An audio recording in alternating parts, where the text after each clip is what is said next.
right. හොඳට බලන්න ළමයි. ඔයාලට තියෙනවා ප්‍රකාශ දෙකක්. හරි. එක ප්‍රකාශයකට ඔයාලට ලැබෙනවා තප්පර 15ක්. හරි.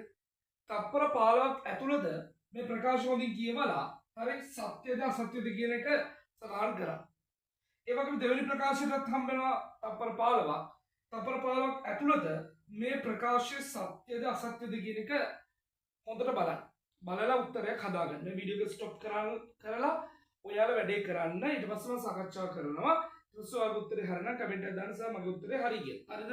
right. ඔන්න තප්පර 15 දෙකට තප්පර 30ක් හම්බ වෙනවා වැඩේ කරා. හරි. දැන් යමු අපි උත්තරේ බලන්න.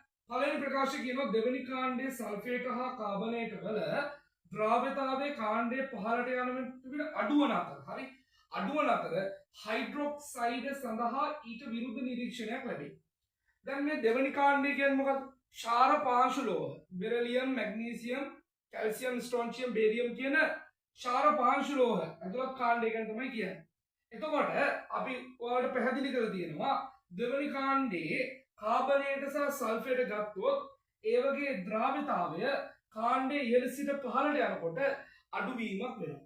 ඒ වගේම ක්ෂාර පාංශු ලෝහවල හයිඩ්‍රොක්සයිඩ් ගත්තොත් හරි ඒ කියන්නේ උදාහරණයක් විදිහට beryllium hydroxide, magnesium hydroxide, calcium hydroxide වගේ ක්ෂාර පාංශු ලෝහවල හයිඩ්‍රොක්සයිඩ් ගත්තොත් ඒ වගේ ද්‍රාව්‍යතාවය කාණ්ඩයේ ඉහළ සිට පහළට යනකොට වැඩි වෙනවා.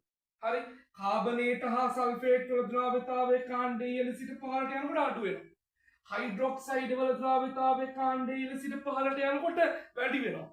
ඒක තුල තියෙන පැහැදිලි වශයෙන්ම විරුද්ධ නිරීක්ෂණයක් තමයි.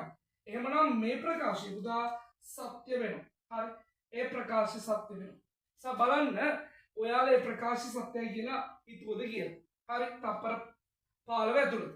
දෙවෙනි ප්‍රකාශය අයනික සංයෝගයක ද්‍රාව්‍යතාවය කෙරෙහි එහි සජනන ශක්තිය පමණක්. මෙන්න පමණක් වචනේ තේරුම් ගන්න. ඒ පමණක් ප්‍රදාපෝති කියලා කියන්නේ එතකොට මේක සත්‍යද අසත්‍යද? අපි ද්‍රාව්‍යතාවය කෙරෙහි කතා කරනකොට අයනික සංයෝගයක ද්‍රාව්‍යතාවය කෙරෙහි ගැන කතා කරනකොට අපි එන්තැල්පි පාඩමේදී පැහැදිලි කරා අයනික සංයෝගයක ද්‍රාව්‍යතාවය කෙරෙහි හරි සජලන එන්තැල්පිය සහ එයාගේ දැලිස් එන්තැල්පිය කියන දෙකම බලපානවා කියන එක. හැබැයි මෙතනදී කියන්නේ අයනික සංයෝගයක ද්‍රාව්‍යතාවය කෙරෙහි සජලන ශක්තිය විතරයි බලපාන්නේ කියලා. නෑ සජලන ශක්තිය විතරක් නෙවෙයි පුතා දැලිස් ශක්තියත් බලපානවා. සයි කාරණා දෙකම බලපානවා. එහෙමනම් මේ ප්‍රකාශය අසත්‍ය වෙනවා. එතකොට මේ ප්‍රකාශය අසත්‍ය වෙනවා. නිසා මේ වැඩසටහනත් එක්ක පුතා දිගටම සම්බන්ධ වෙන්න ඔයාගේ දැනුම හොඳට වැඩි වෙනවා වගේම හරි MCQ 40න් උඩ ගහන්න පුළුවන් තැනට ඔයාගේ MCQ දැනුම මේ වැඩ පිළිවෙල හරහා හැදෙනවා. හරිනේ. එහෙනම් අපි ඊළඟ වීඩියෝ එකේ ගොඩ හම්බ වෙමු.